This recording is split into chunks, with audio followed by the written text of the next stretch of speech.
Hello everyone, this is Fast Walker and welcome to the final round 1 replay of the Black and White SU Open. And today we're going to see a match between Tiziown and Joe. And I do recognize Joe from some ADVZU stuff, but not familiar with the other player on this team. And, I mean, let's get into it, right? Looking at the team builder, we see some unusual Pokemon, especially from Tiz. We see the Porygon, which is generally a defensive Pokemon. We see the Blossom, sort of an alternative grass type to Gloom, though it does lose quite a bit to Gloom. And then we also see Flareon, another sort of unusual Pokemon, which can be either a special wall or sort of a physical breaker. And Nidoran, which may be a Toxic Spike setter.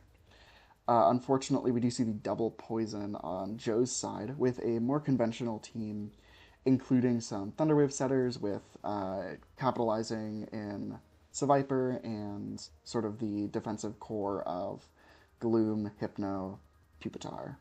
So let's roll. And I think a big issue in this game is going to be the speed.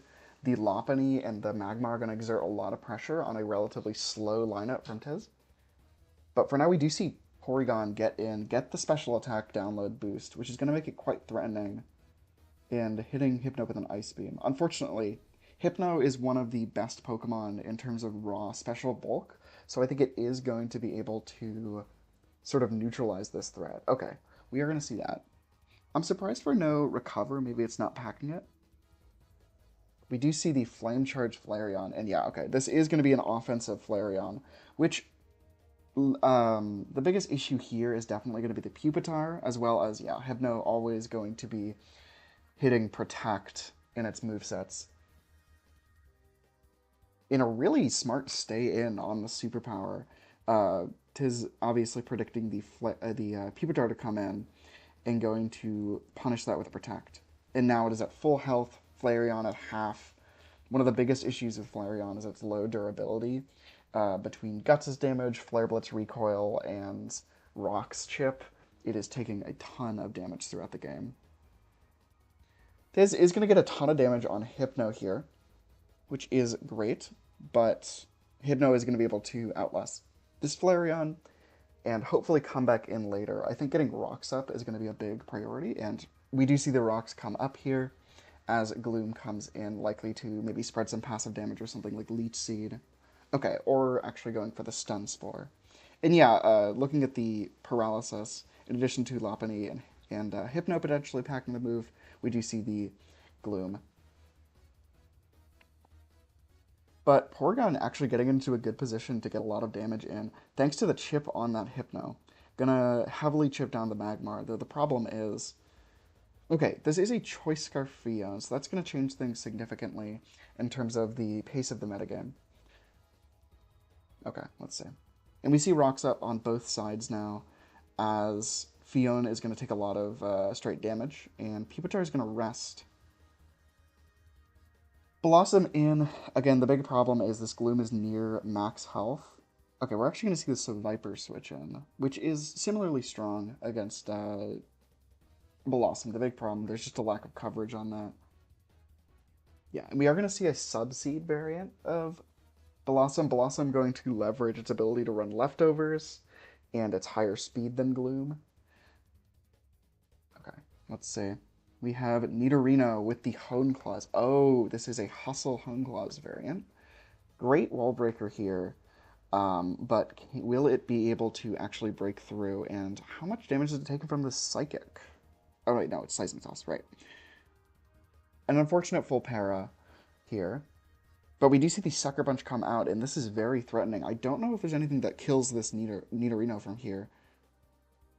An unfortunate crit. I don't know if that mattered, but I think it depends on the physical bulk on Nidorino.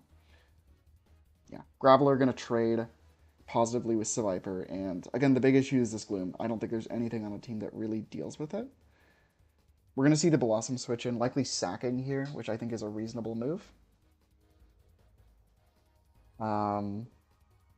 Okay, we do see the Stun Spore from Blossom in an instant full para. Again, yeah, it looks like both teams leaning into the Paralysis a little bit. And Blossom actually going to farm a little bit of substitutes, hoping for the full paras. This is a smart thing to do while you're down, just to try and salvage a little bit of value out of your Blossom, which is at this point going to be walled by Gloom. It looks like you're not going to get it, so I assume just going for something like a Return or a Sludge Bomb. Okay, we do see the Sludge Bomb. Okay, and the Sunspore does go both ways. I'm surprised about that, but I guess you wanted to have a little bit better odds of synthing. I'm not sure how that actually works out, but Fiona's in, and the problem is this, it needs to go for Ice Beam. That's a crit. That's a huge crit. And the full para. Okay.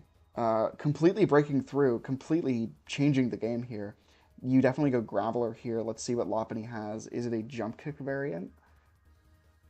It is, but it's not going to be able to kill the Graveler, and Graveler likely has... Graveler does not have the Sucker Punch. Or maybe it was predicting the Pupitar switch, but the problem is, this is a Scarf Fiona is going to outrun Pupitar, one-shot it with the Scald, and Tiz wins game one. Alright. Going into game two now, we see... Oh, wow. Okay. We see stall on stall, it appears. Joe running, looks like Hypno, Badoo. I'm going to switch sides to be consistent. The Hypno, the Badoo, spike setting with Duskull as a... Duskull as a spikes... Or as a spin blocker, and Sandshrew as both a rocker and a spinner, which is great roll compression in this tier. On the other end, we see another team with a spin blocker, with spikes, with bulky walls. This one has no spinner. So I'm not sure how this is going to work out. I think it basically just comes down to, will Joe be able to deal with this Yamask and break through? Because if you can, you've got that free spin. You ultimately outlast. But let's see how this rolls. This is going to be a long one. We got Hypno versus Luxray in the lead slot. Duskull immediately coming in on a Psychic. Looks to be specially defensive. Going to taunt the Duskull, though, so it's not really going to be able to do anything to this Hypno. Okay, we see Hypno coming on Badoo. And there's going to be a lot of switch jockeying, a lot of taunt. Both of these running stall teams with heavy taunt. Good measures for other stall.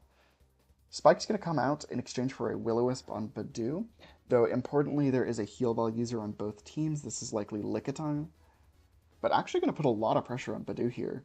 Potentially going to stall out some Synthesis. Okay, stalling out one Synthesis, important.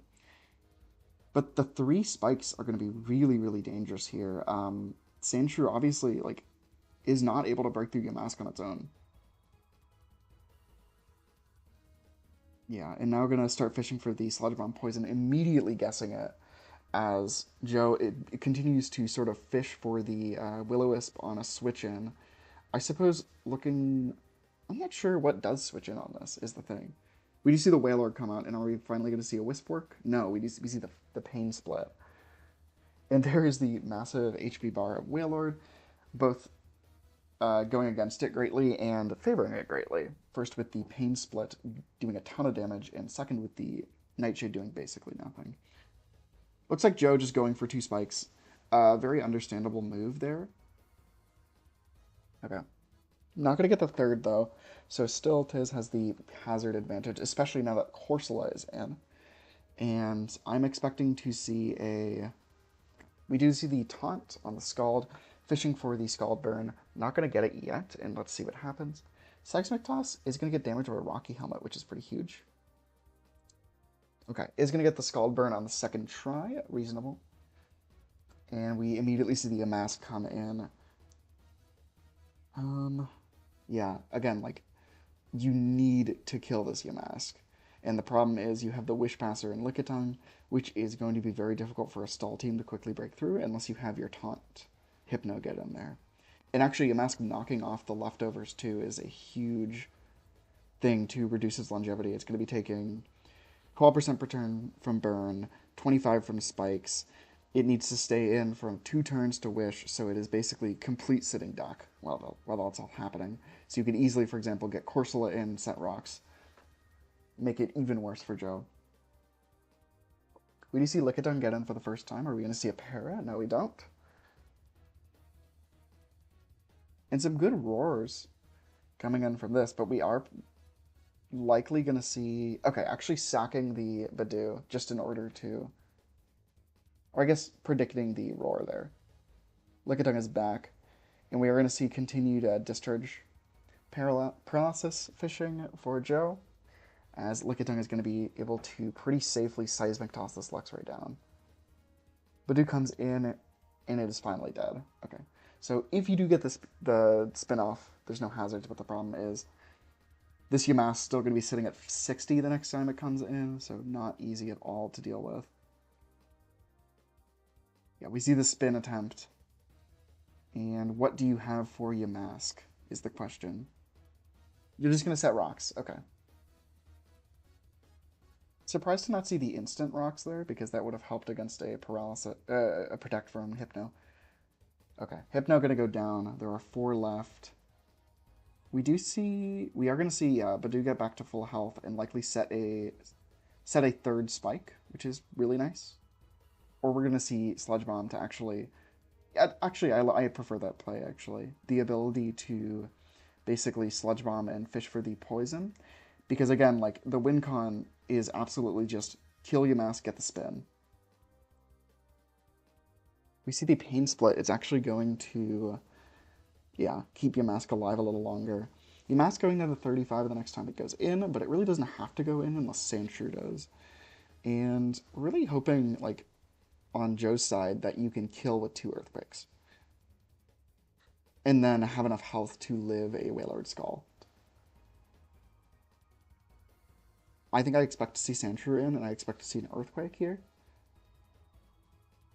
No, okay.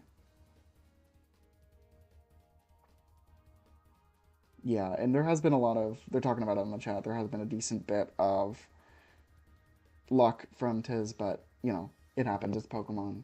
Especially with teams like this, which have a lot of status moves which aren't 100% accurate. And I think the rest from the Wailord is going to seal it. There is very little that can seriously damage this Wailord. It's just going to skull all over the team. Aside from Fion, but again, Fion really doesn't have much to deal with the Wailord. Rapid Spin, Sandshrew. Yeah, and then going to have to swap out because you're outsped by the Hypno. And taunting the Duskull to even deny more value. Psychicking once again. We do see Fion. This is the best hope for Joe, but with no instant recovery from Fion, I really doubt I can do anything. So we're gonna go too fast here. Yeah, Sandshrew finally going down to his Psychic in exchange for... Oh no, not even exchange for... No, we do see the Wish.